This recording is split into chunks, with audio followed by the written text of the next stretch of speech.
ಸೋಮವಾರವೇ ಪ್ರಮಾಣ ವಚನ ಸ್ವೀಕರಿಸುತ್ತಾರೆ ಡಿಕೆ ಶಿವಕುಮಾರ್ ಅನ್ನೋದು ಸದ್ಯಕ್ಕೆ ಲಭ್ಯವಾಗ್ತಾ ಇರುವ ಮಾಹಿತಿ. ಹಾಗಾಗಿ ಡಿಕೆ ಶಿವಕುಮಾರ್ ಅವರ ಪ್ರಮಾಣ ವಚನ ಕಾರ್ಯಕ್ರಮಕ್ಕೆ ಕ್ಷಣಗಣನೆ ಪ್ರಾರಂಭವಾಗಿದೆ. ವಿಧಾನಸೌಧದ ಗ್ರ್ಯಾಂಡ್ ಸ್ಟೆಪ್ ಮುಂದೆ ಪ್ರಮಾಣ ವಚನ ಸ್ವೀಕಾರ ಮಾಡೋ ಸಾಧ್ಯತೆ ಕೂಡ ಇದೆಯಂತೆ. ಹಾಗಾಗಿ ಸಮಾರಂಭಕ್ಕೆ ಸಿದ್ದತೆಯನ್ನ ಮಾಡಿಕೊಳ್ಳುವಂತೆ ಸೂಚನೆ ಹೊರಡಿಸಲಾಗ್ತಾ ಇದೆ. ವಿಧಾನಸೌಧದ ಅಧಿಕಾರಿಗಳಿಗೆ ಮೌಖಿಕವಾಗಿ ಸೂಚನೆಯನ್ನ ನೀಡಲಾಗಿದೆ.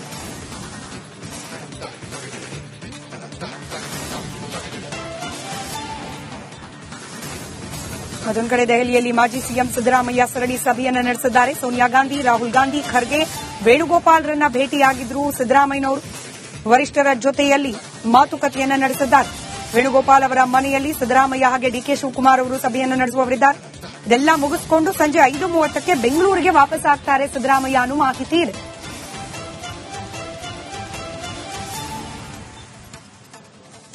ಡೀಟೇಲ್ಸ್ ನಮ್ಮ ಪ್ರತಿನಿಧಿ ಸುರೇಶ್ ನೀಡ್ತಾ ಇದ್ರು. ಸುರೇಶ್, ನಾಳೆ ಪ್ರಮಾಣ ವಚನ, ಸೋಮವಾರ ನಡೆಯಲಿರುವ ಪ್ರಮಾಣ ವಚನಕ್ಕೆ ಸಿದ್ದತೆಯನ್ನ ಮಾಡಿಕೊಳ್ಳಿ ಅಂತ ಹೇಳಿ ಮೌಖಿಕ ಆದೇಶ ಹೊರಡಿಸಲಾಗಿರೋದು. ಇದರ ಜೊತೆಗೆ ದೆಹಲಿಯಲ್ಲೂ ಕೂಡ ಇನ್ನೂ ಬ್ಯಾಕ್ ಟು ಬ್ಯಾಕ್ ಮೀಟಿಂಗ್ಗಳು ನಡೀತಲೇ ಇದೆ.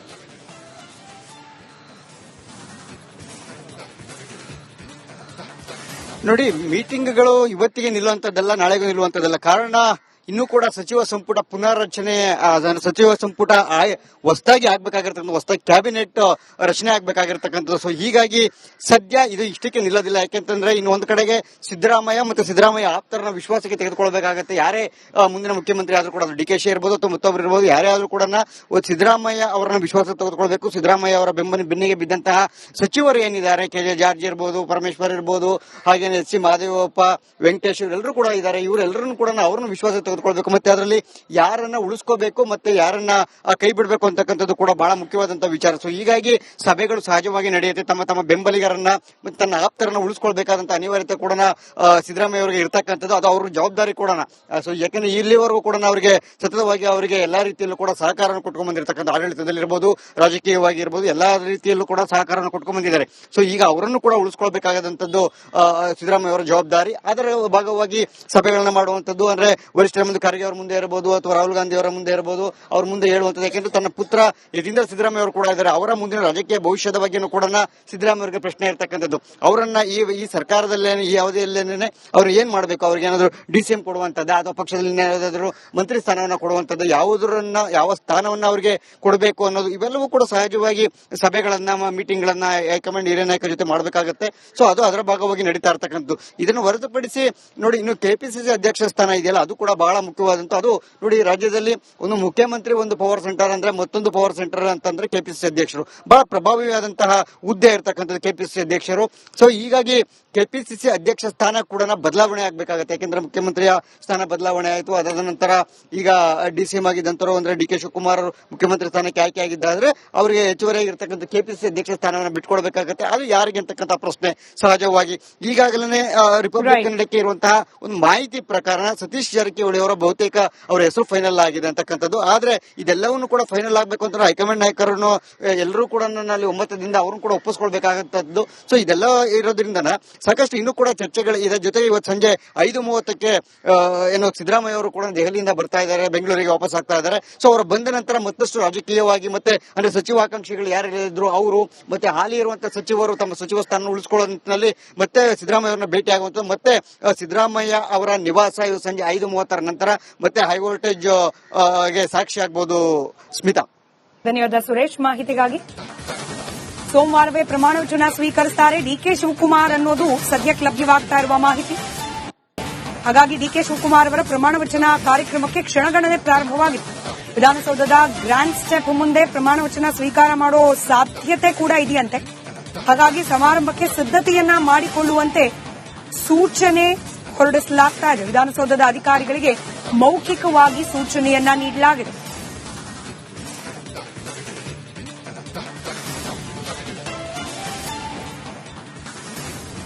ಮತ್ತೊಂದು ಕಡೆ ದೆಹಲಿಯಲ್ಲಿ ಮಾಜಿ ಸಿಎಂ ಸಿದ್ದರಾಮಯ್ಯ ಸರಣಿ ಸಭೆಯನ್ನು ನಡೆಸಿದ್ದಾರೆ. ಸೋನಿಯಾ ಗಾಂಧಿ, ರಾಹುಲ್ ಗಾಂಧಿ, ಖರ್ಗೆ, ವೇಣುಗೋಪಾಲ್ರನ್ನ ಭೇಟಿಯಾಗಿದ್ರು ಸಿದ್ದರಾಮಯ್ಯನವರು. ವರಿಷ್ಠರ ಜೊತೆಯಲ್ಲಿ ಮಾತುಕತೆಯನ್ನ ನಡೆಸಿದ್ದಾರೆ. ವೇಣುಗೋಪಾಲ್ ಅವರ ಮನೆಯಲ್ಲಿ ಸಿದ್ದರಾಮಯ್ಯ ಹಾಗೆ ಡಿಕೆ ಶಿವಕುಮಾರ್ ಅವರು ಸಭೆಯನ್ನು ನಡೆಸುವವರಿದ್ದಾರೆ. ಇದೆಲ್ಲ ಮುಗಿಸಿಕೊಂಡು ಸಂಜೆ 5:30ಕ್ಕೆ ಬೆಂಗಳೂರಿಗೆ ವಾಪಸ್ ಆಗ್ತಾರೆ ಸಿದ್ದರಾಮಯ್ಯ ಅನ್ನೋ ಮಾಹಿತಿ ಇದೆ.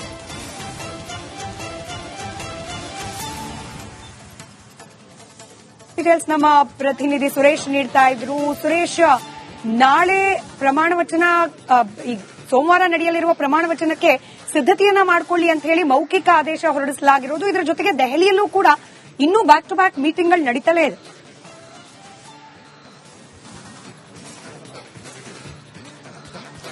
ನೋಡಿ, ಮೀಟಿಂಗ್ಗಳು ಇವತ್ತಿಗೆ ನಿಲ್ಲುವಂತದ್ದಲ್ಲ, ನಾಳೆಗೂ ನಿಲ್ಲುವಂತದ್ದಲ್ಲ. ಕಾರಣ ಇನ್ನೂ ಕೂಡ ಸಚಿವ ಸಂಪುಟ ಪುನರ್ರಚನೆ, ಸಚಿವ ಸಂಪುಟ ಹೊಸದಾಗಿ ಆಗ್ಬೇಕಾಗಿರ್ತಕ್ಕಂಥ, ಹೊಸದಾಗಿ ಕ್ಯಾಬಿನೆಟ್ ರಚನೆ ಆಗ್ಬೇಕಾಗಿರ್ತಕ್ಕಂಥದ್ದು. ಸೊ ಹೀಗಾಗಿ ಸದ್ಯ ಇದು ಇಷ್ಟಕ್ಕೆ ನಿಲ್ಲೋದಿಲ್ಲ. ಯಾಕೆಂತಂದ್ರೆ ಇನ್ನು ಒಂದು ಕಡೆಗೆ ಸಿದ್ದರಾಮಯ್ಯ ಮತ್ತು ಸಿದ್ದರಾಮಯ್ಯ ಆಪ್ತರನ್ನ ವಿಶ್ವಾಸಕ್ಕೆ ತೆಗೆದುಕೊಳ್ಬೇಕಾಗತ್ತೆ. ಯಾರೇ ಮುಂದಿನ ಮುಖ್ಯಮಂತ್ರಿ ಆದ್ರೂ ಕೂಡ, ಡಿಕೆಶಿ ಇರ್ಬೋದು ಅಥವಾ ಮತ್ತೊಬ್ಬರು ಇರ್ಬೋದು, ಯಾರೇ ಆದ್ರೂ ಕೂಡ ಸಿದ್ದರಾಮಯ್ಯ ಅವರನ್ನ ವಿಶ್ವಾಸ ತೆಗೆದುಕೊಳ್ಬೇಕು. ಸಿದ್ದರಾಮಯ್ಯ ಅವರ ಬೆನ್ನಿಗೆ ಬಿದ್ದಂತಹ ಸಚಿವರು ಏನಿದ್ದಾರೆ, ಕೆ.ಜೆ. ಜಾರ್ಜ್ ಇರ್ಬೋದು, ಪರಮೇಶ್ವರ್ ಇರ್ಬೋದು, ಹಾಗೇನೆ ಎಚ್.ಸಿ. ಮಹದೇವಪ್ಪ, ವೆಂಕಟೇಶ್ ಇವರೆಲ್ಲರೂ ಕೂಡ ಇದ್ದಾರೆ. ಇವರೆಲ್ಲರನ್ನು ಕೂಡ ಅವ್ರನ್ನ ವಿಶ್ವಾಸ ತೆಗೆದುಕೊಳ್ಬೇಕು.